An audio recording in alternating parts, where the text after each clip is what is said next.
One big welcome to David Potts, part of the USA Installation franchise. He's been with them for quite some time, almost 8 years. So really excited to hear what it's like, how he found the franchise, what he was doing before, and how things have been going. I think this will be a great conversation. I'm Josh with Tracer Franchising. We're a broker group that helps you find great franchises. So if you can see yourself living in David's shoes here, uh, then give us a call, give us a shout. We've got tons of information for you, and then we'll help you find the right franchise. All right, let's get into it. David, thanks for being here. Yeah, thank you for having me.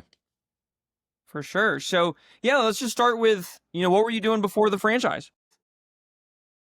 So before I joined into USA, I worked for a national company as a sales rep for windows and siding and patio rooms. Before that, I'm actually a graduate and education major, and I was a high school teacher actually for a number of years before I left the public schools world. That's interesting. What made you go from being a teacher into sales? Money.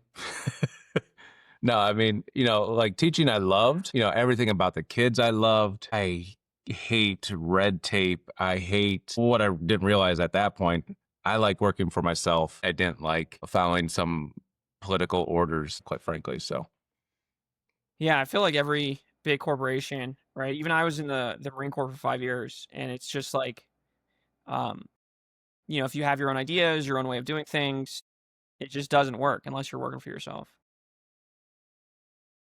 once I switched over and, became my own boss, I was like, I'll never go back. I can't do it.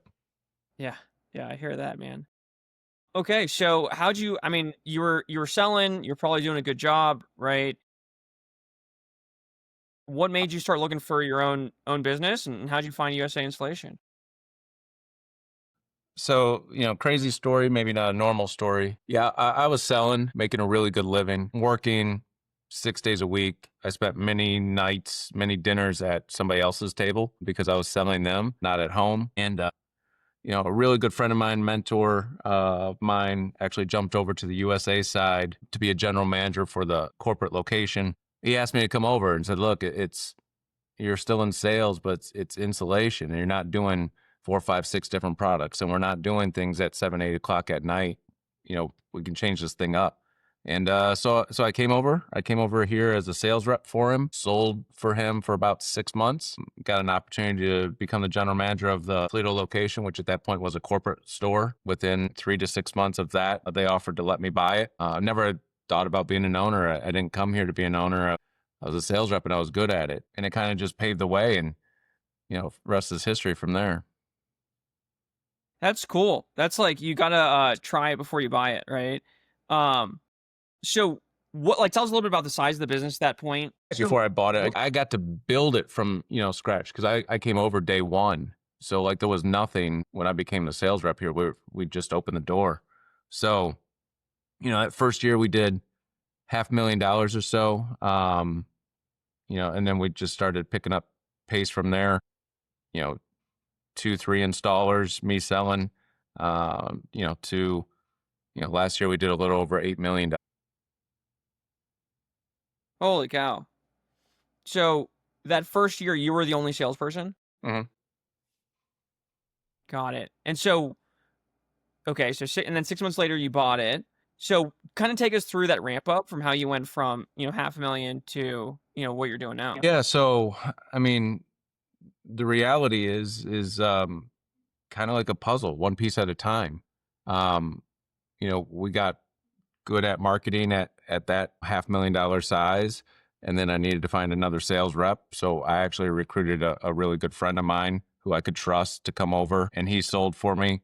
And then I started building up the install crew, and then just kept going in this cycle, quite frankly, until COVID hit. And then everything kind of went crazy. But we just kept building each pillar of the business over and over and over again. The weird thing that I guess I didn't realize, you know, no one thinks of insulation ever until you need it, right? And now all I do is live insulation. And so when I came into it, I'm like, God, there can't be that big of a market. Um, we're going to sell every house in the first couple of years, and I'm going to be out of business. Like I just didn't understand. I didn't understand it because I wasn't in the market for insulation. The reality is we have a great niche, and actually probably a bigger market than what anybody ever expected. I've been doing this 8 years, and we did the calculation. I think I've done 1.5% of the houses that are available for me to do. So uh, this is going to be a wild ride for as long as Wow. I'm around. Wow. Yeah, and it's not like new houses are putting in top quality insulation, right? So in 20 years, all the brand new houses are going to be 20 years old. Yeah, and honestly, I think as a brand, we didn't realize, because this was founded back in 1985. We didn't realize how bad construction was going to get in the late 90s, early 2000s, 2010s, as far as quality. Um, our moving into that new construction phase of work has actually been accelerated. We're doing a lot of that work now because people are realizing how bad it was actually done then, which wasn't a market we thought we were going to be in. Well, my parents bought a house like that 2008, 2009 boom, right, where they're just putting houses up, and we had a water issue, and so when they ripped away the walls, there were more cans that the contractors like throwing in the walls than there was insulation. And we were in Florida, so I can only imagine, what it's like all over the country, with these houses built during that time period. Yeah, I mean, inspections lacked. There wasn't enough inspectors to keep up. So, they just let them go. And it is what it is. It's great for us. It's not great for the homeowners, but, you know, Okay, so let's actually, you know what? I realized I never had you explain what USA installation is and why it's special. So maybe you could take, a minute or two here and just kind of talk about what the business does. yeah. So, I mean, we specialize in retrofitting a residential home. Um, So what does that mean? Means an existing home that you live in that doesn't have insulation or has very low insulation. We come in while you still live there and insulate it for you.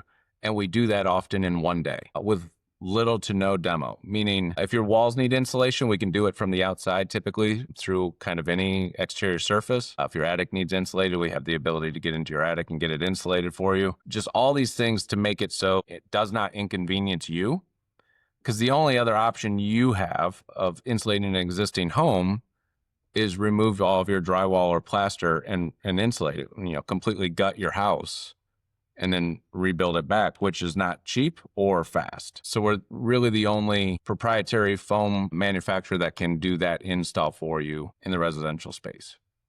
Yeah, it's really cool. And it's like, if people are interested, they should watch a video. But you like cut a hole in the outside, and it looks like the ooze from those old movies, or like the slime, right? That just like fills up, and it just like envelops everything on the wall, and then you just like plug the hole again, right? Yeah. Yeah. I mean, basically, I always tell people, if you're familiar with like the Barbasol shaving cream, it's basically like we're pumping shaving cream into that wall, and then it just starts to solidify and completely envelops everything that was in that cavity to be insulated. So we go from, zero insulation or very light insulation all the way up to basically better than current building codes insulation. So Yeah, and it's proprietary, right? So there's not like anyone else in the market that's doing this. yeah, no, it's proprietary as far as our manufacturing. Our trucks are state of the art, and obviously our training's fantastic. So, cool thing is we check a lot of boxes, which makes life easy as far as, on my end, on the sales side, install side, making customers happy is fantastic. The hard part is teaching people that this can actually be done through a marketing standpoint. Yeah, so how do you do that?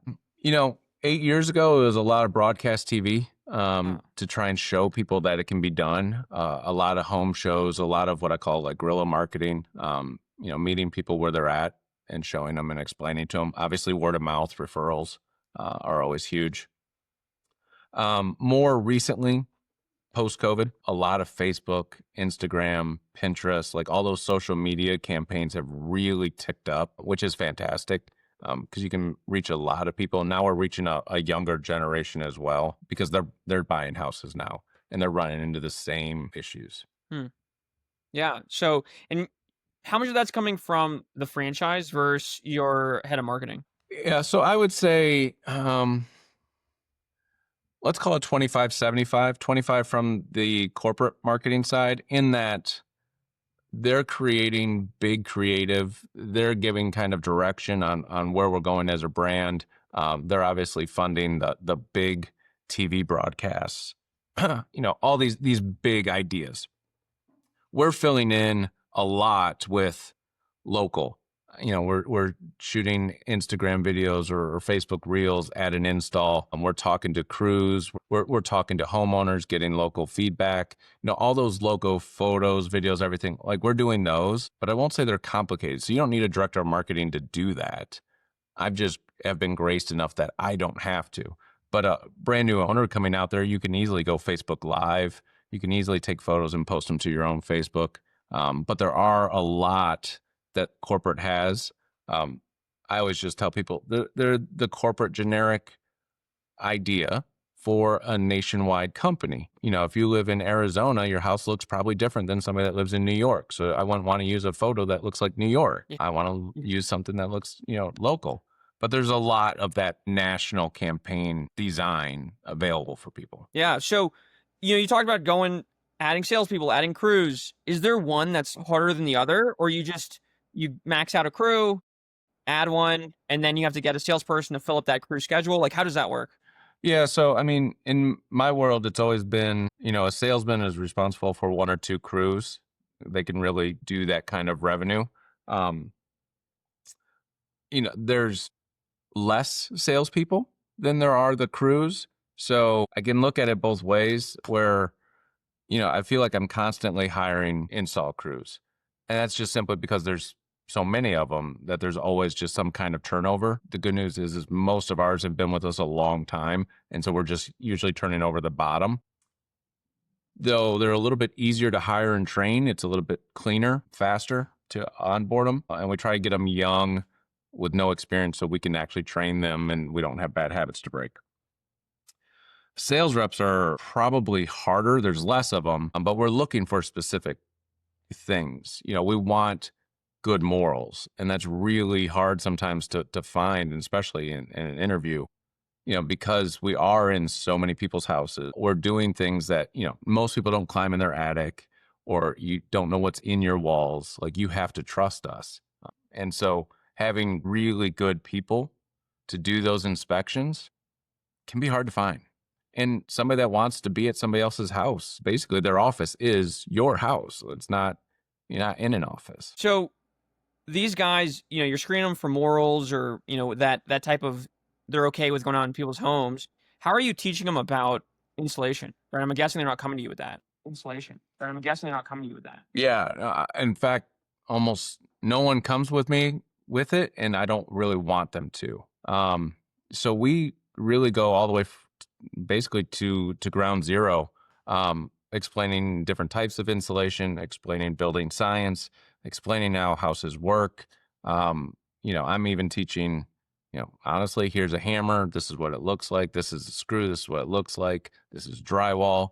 Like, we're trying to make sure that we're covering every basis possible. We've ended up having to build, a lot of learning management systems, a lot of, internal classes to teach, simply because we want to make sure that everybody's taught well, but they're taught to our way to make sure that we're covering every basis, for a homeowner, whether that's, part of the sales reps or the install crew, or even, the staff in the office. We want everybody to make sure that they understand kind of the whole project and all the possibilities. So it's taken years.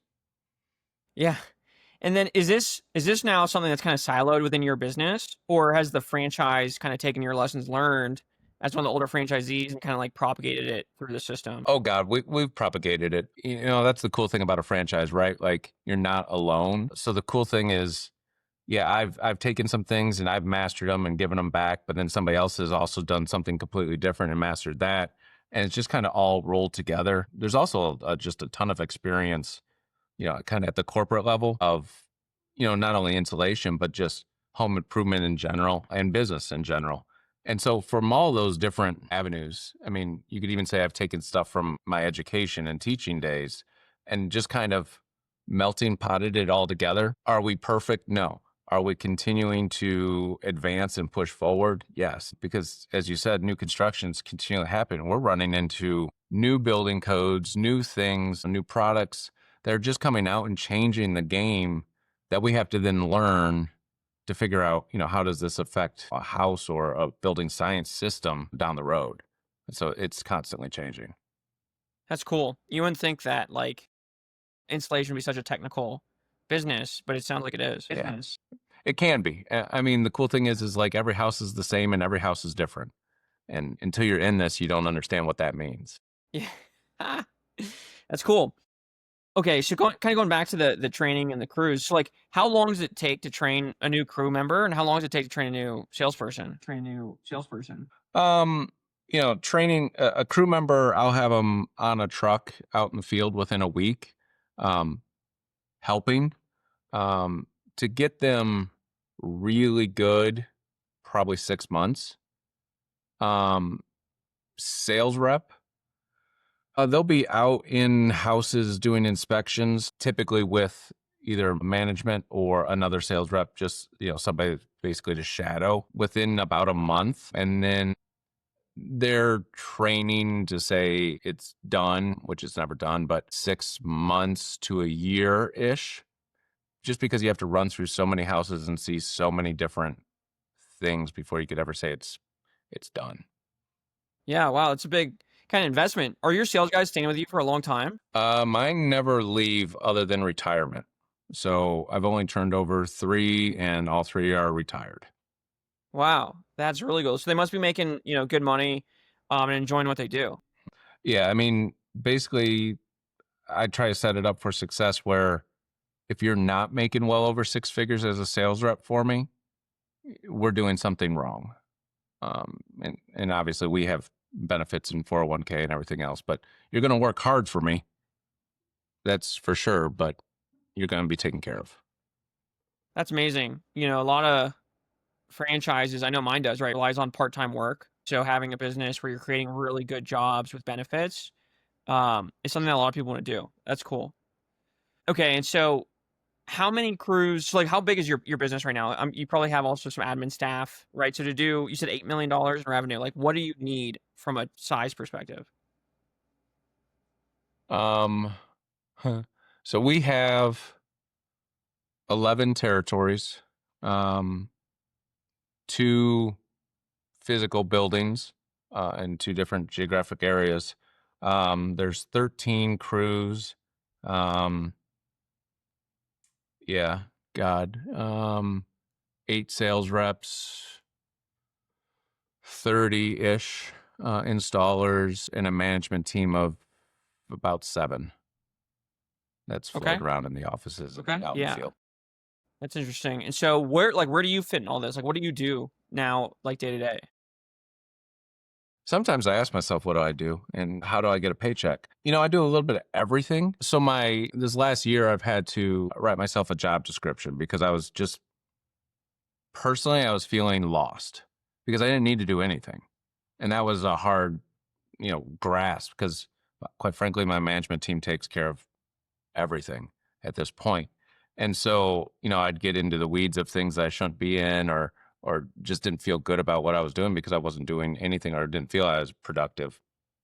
Um, so now I 100% all culture, all commercial work, but then all training really kind of rolls through me as far as just overseeing it. And I guess that's that teacher side. Not necessarily doing it all because I don't need to, but just making sure it's, being completed. But, I still go out and install with the guys because I used to do that occasionally when I was training. I still run appointments. So I'm still in people's houses. I just maybe few and far between. Or quite frankly, I could take a week or a month off and it would be okay too.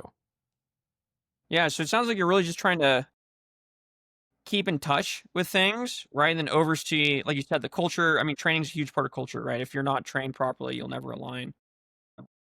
Wow. So can you kind of take us through the stages of going from it was you and you said the first thing was just another salesperson, right? It's like how'd you go from that to where you are now? Like what were the stages of growth and how did you decide who you had to hire? Really, you kind of said it earlier. As I got to the point where sales rep was busy and the truck was full, and then I got another sales rep, and I got another truck, and it was almost a vicious cycle for a little while, of what I'll call scaling up. Because again, we didn't really realize what we did. But once people learned kind of what we do and how we can take care of them without really any demo. Most people are like, yeah, there's no way you can insulate my walls without creating demo, and we actually can. So once we got that marketing really running to where people understood that, really the last couple of years I've been chasing the wave of demand. So it literally just kept bouncing back and forth of more sales reps, more installers, more trucks. And then we just kept expanding. So I started out with one territory. And then just as we kept growing, I'd buy a couple more territories and I'd buy a couple more territories. So now I have the second largest, let's say, territory map space of all USA owners. So can you go by like, let's go say 2-year chunks, right? Give us an idea, like how big were you at 2? How big were you at 4? So on. Yeah. So year 2 is when we hit our first $1 million. Year 4, 5 million. Year 6, 8 million. Year 7, we went to 10 million. Year 8, last year, we went back to 8 million for some restructuring reasons. For some what, sorry? Restructuring. I moved some things around, so I shrunk it down on purpose. And then what about like adding managers? You know, when did you have to start replacing you, not just the guys doing the stuff? So about $1 million was doable by me still managing part-time sales, running around crazy, wearing all the hats kind of deal. Once I crossed that $1 million, I could feel myself starting to burn out. I was still excited, still had a ton of energy, but was just frustrated. And what I found was the things I hated doing, paying bills, messing with my QuickBooks, like any of that financial stuff was falling further and further behind. So red flagged me immediately, so I went out and hired probably the best CFO, general manager that I knew. She came in and kind of cleaned up the business, and she's been with me since then as far as my right hand is holding the whole business together so I can just go do what I do best. So that was probably the major, that 1.5 million-ish area. Was that a fractional CFO or that was full-time? Full-time. Full-time. So you could add somewhere between 1 million and 1.5, you could hire a full-time good CFO. Yeah. Yeah. I mean, that just shows the profitability of the business, right? Because not a lot of businesses, I think, could do that and pay someone's salary that's good at that. Yeah. I mean, and like I said, we've got 6 or 7 management. Like I've got a full-time director of marketing, who's got an assistant. I've got a full-time director of sales. So I've got, different layers. Basically, I have a board below me of people that can handle every department of my business. Wow. Okay. Sorry, I interrupted. So at year 2, you hired the CFO, and then let's go through all the 7 managers that you say you have. Yeah. So marketing brought in full-time, let's say year 3. She was fractional before then, but full-time, which would have been about 2.5-ish million, somewhere in that range, simply because, I understood TV, I understood, PPC, Google, whatever, but I didn't understand how to scale and grow like she did. So she's been able to, pour the gas on the fire, if you will, on a marketing and lead generation standpoint. My director of operations actually has been with me from the beginning. He was an installer on my first crew. And so he's kind of grown up with me through this business, learning every in and out of every install we've done over 8 years. I took him, off of a crew, about $5 million and let him run all the crews then. So he, but yet he finds his way back to a crew and getting his hands dirty every day because that's just who he is. So I always have to remind him, you're not always the guy that's supposed to be, swinging the hammer. You can help other people while they swing the hammer. But I don't know if I'll ever break him of that. I put in a service manager, maybe probably $6 million ish range. Not that we have a lot of service, but if we, because you can't see in your walls, there's always a question of, did it get full? Was it done right?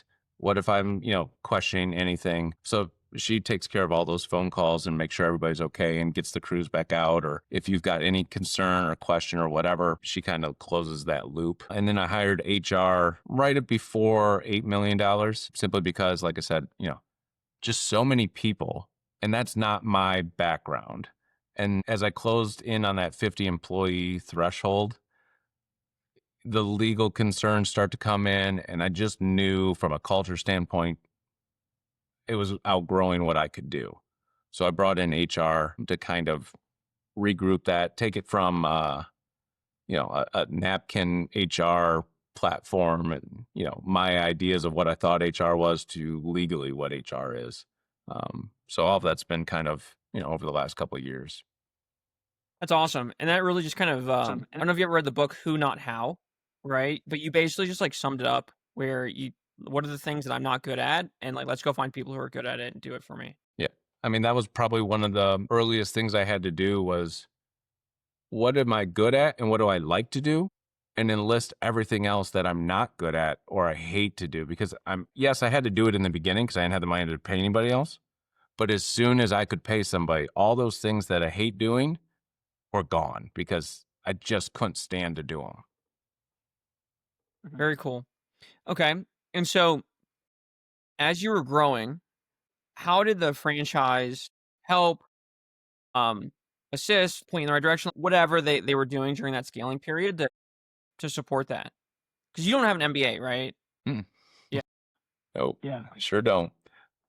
I think the coolest thing is throughout, our entire growth, which when I came in, we were privately owned by the founder son of the business. And then we've transitioned now to a PE owned in a holding company. Throughout all of that, what I don't think is normal, but I've been lucky enough to experience is everybody cares and everybody will take their time to talk to you. So if you've got a question or concern, they're there. They might not have the answers. That's fine.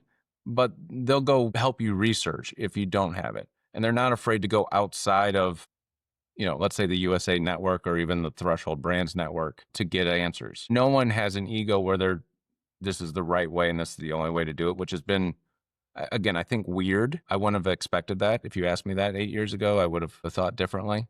Um, and along the way, as we've grown, yeah, there's been challenges. There's been things that no one saw coming, COVID, obviously, to where there wasn't a playbook. So let's not only make up the playbook, but let's write it down. Let's fix it. Let's figure it out together so that the next person coming, if they hit the same challenge, we've got it. We've at least got what we did, whether it was right or wrong, we can make it change later. So I think just probably not being stuck in their own way has been probably the biggest help to our growth together. Very cool. And so you mentioned COVID a couple times. What happened and how'd you guys work through it? So, I mean, we got a call, state of Ohio and state of Michigan, you were not essential. So, okay, we're shut down. And so everybody was trying to figure out what that meant, but from our standpoint, we knew we were in trouble because I have to come into your house to inspect what you have, and I have to come into your house to do the install.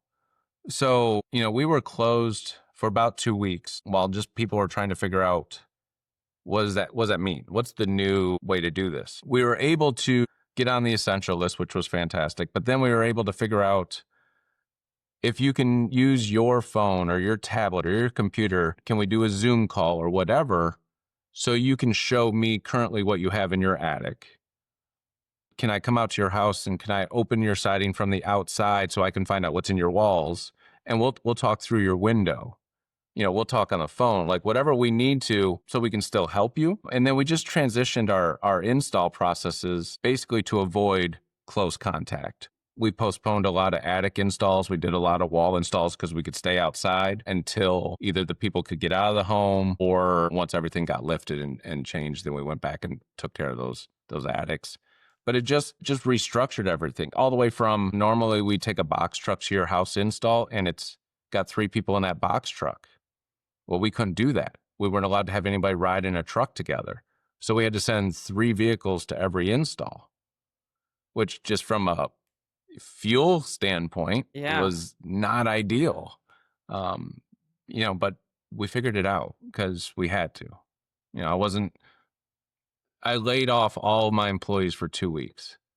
And like that was the last time I was like, I'll never lay anybody off like that again. Like, because you're basically just saying, go home. And I don't know when you can come back, if ever. Yeah. And I mean, this is just such a strong story of the will that's required in business. Like, what regardless of what your opinion was about that, right? And I can probably guess, it doesn't matter because you're gonna go to jail for going to sell insulation. Like, no, you're not gonna do that. And you guys figure out a way around it in just 2 weeks. Yeah. Just 2 weeks. Yeah. And I mean, the reality is like everybody at that time, we didn't really know what anything was.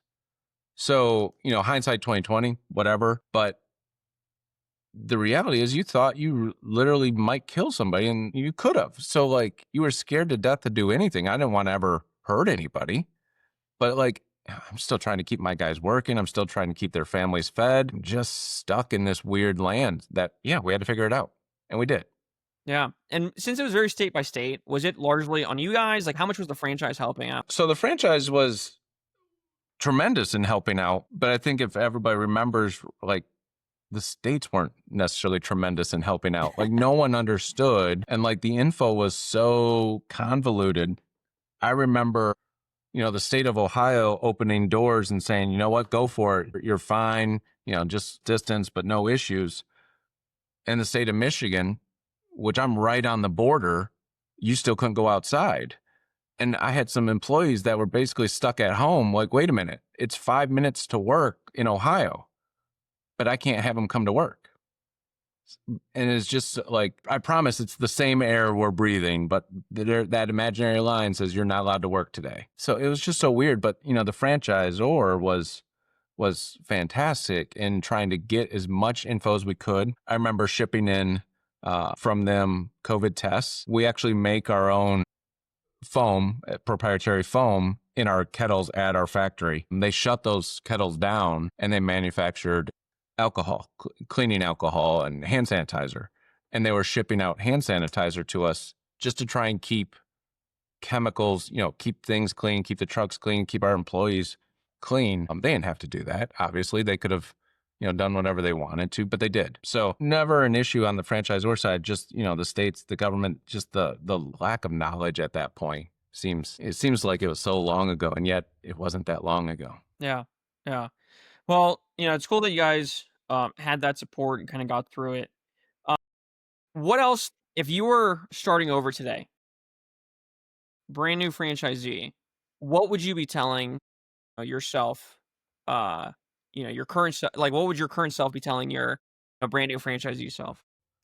Yeah, I mean, it's always funny, right? Like I've thought about that for a long time. Like, how would I do things differently? God, I'd be so much smarter if I went back and did things over. I wouldn't be, right? Like I'd still make the same mistakes or I'd not believe it anyways. What I would tell myself is easy, right? Like I would do it again in a heartbeat. And there's going to be good days and there's going to be bad days. There's good years, there's bad years. There's great decisions, there's bad decisions. You're going to make mistakes. You're going to fail. You're going to be successful. You're going to win awards. You're going to do all of that. And yet every day you're going to wake up and you're going to make a difference in somebody's life today. That's pretty cool. And again, I was a teacher for years. I can't tell you I went to school teaching every day knowing I was making a difference in somebody's life, because there were days where state ordered we have to teach this and it didn't mean a dang thing, but we had to do it. This makes a difference in everybody's life every day when we insulate. It's crazy. I would do it hands down, probably twice over. Very cool. And then, what about someone who's right? I had Lynette on the podcast, but they heard her speak. They heard you. They're thinking, maybe I want to own a business. Maybe this is the business I want to own. And I think those are two different things. So, like, what would you tell to someone first that's thinking about owning a business, and then specifically this one? Yeah. So, I mean, you want to own a business, like, there's so many businesses out there, so many small businesses. If you're serious about wanting to be a business owner, there's nothing better than working for yourself. There's nothing better than having that power of changing people's lives, from your employees to your customers or whatever. But with that power comes great responsibility. So as long as you're okay with knowing, it's my responsibility to do right, morally do right, not only just make money. I'm all for get into entrepreneurship, it's probably the best decision you'll ever make. Just know there's going to be ups and downs, and that's just what it is. This business, I'm probably protective because I love it so much. But I always warn people, like, this isn't a business that you're going to work 20 hours and then go golf for 20 hours or go on vacation. Like, we work, even to this day, I usually work 50 plus hours every week. I live insulation. It's not sexy. You can ask on top sexy home improvements. Insulation's probably not up there by any means, but it's the one that you can absolutely make a difference. And so if you are passionate about hard work, making good money, doing right by people, by your employees, I don't know that there's a better business. I just want you to be all in. Because if you're all in, as another franchisee, I'm all in with you. I'll help you. But if you're here to retire into the sunset and I'm going to put a couple hours in this week, I'd prefer you to find probably a different franchise. Yeah. And I mean, I think the majority of franchises, right? I can think of a handful, maybe this isn't the case, but the vast majority, you're going to have to work really hard for at least the first 2 to 4 years, right? But it sounds like you made a decision to keep buying more territories. Like you could have hit 4, put in a couple managers, and then be, that golfer. Or yeah, or so I'm not off base there. No, not at all. I could have stopped a long time ago. Yeah, I easily could have stopped a long time ago and would have been paying myself enough to not do anything. I don't know what I would do though. I mean, I wake up and I love this. So I just kept going. I don't know. I don't know how far I'll go, but I still love it. So I'm not going to stop. Yeah, and I think that personality is also why you scale to, $1 million in year 2 and on and on. Because if you're a person who's just like, "Hey, I wanna get to this and stop," it's a different approach and a less tenacious approach, right? So you actually move a lot slower. Yep.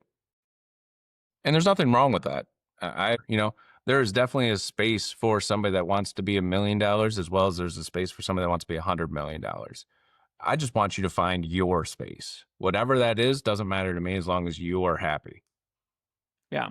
Yeah. And so, you're still happy doing this, you said, right? So, like, what does the future look like? Is it another 11 territories? Like, what are you aiming for? You know, I told you earlier I did some restructuring. That's why we dropped back. I got myself involved. We do so many inspections. We ran into a lot of mold in attics, and we were finding there weren't great companies that we could call to come remediate mold. So you want to talk about another unsexy problem in your house? Mold.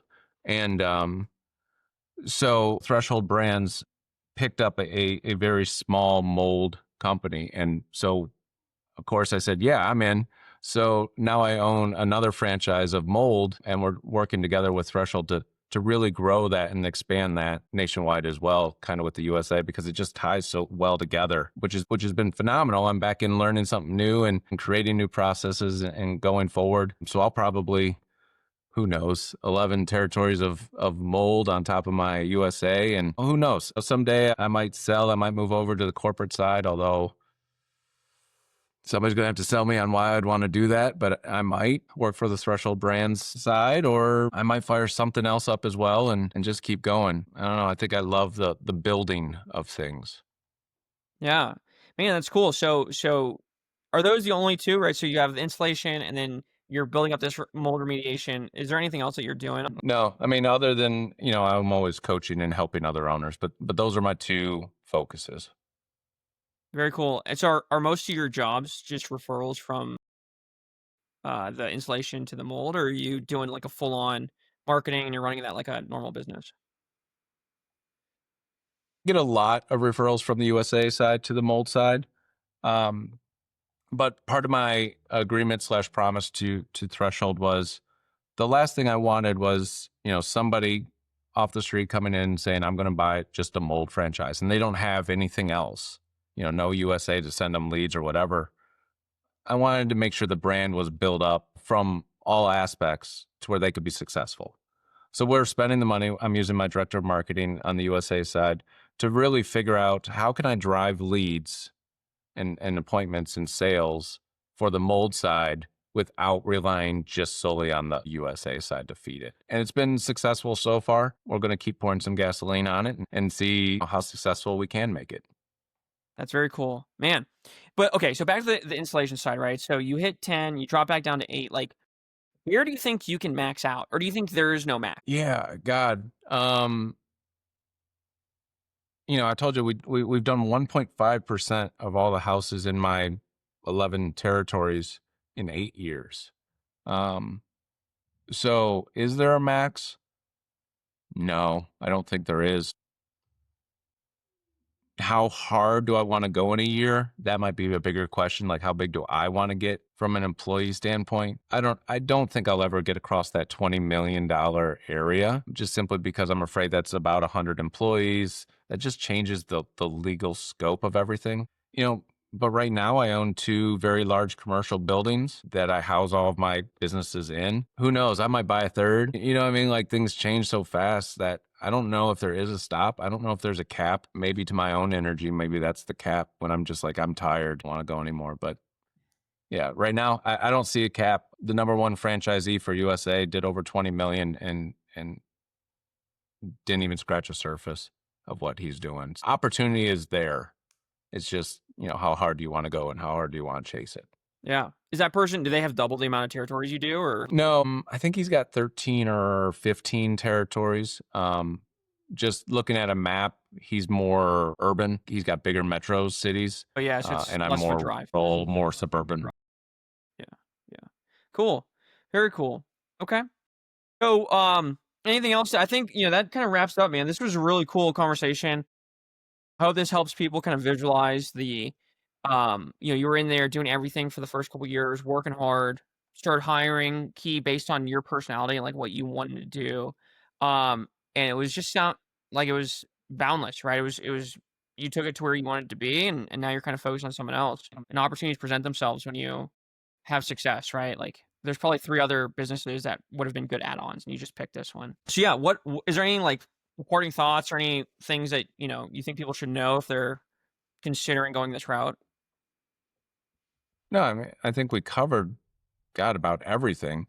I always just like to be real clear that, yeah, there's hard work and there's miserable days, but and there's so many good days. That one miserable day or that one miserable customer doesn't define your day or your week or your month. Very cool. All right. Well, I appreciate that, David. Really, really insightful conversation. I appreciate you.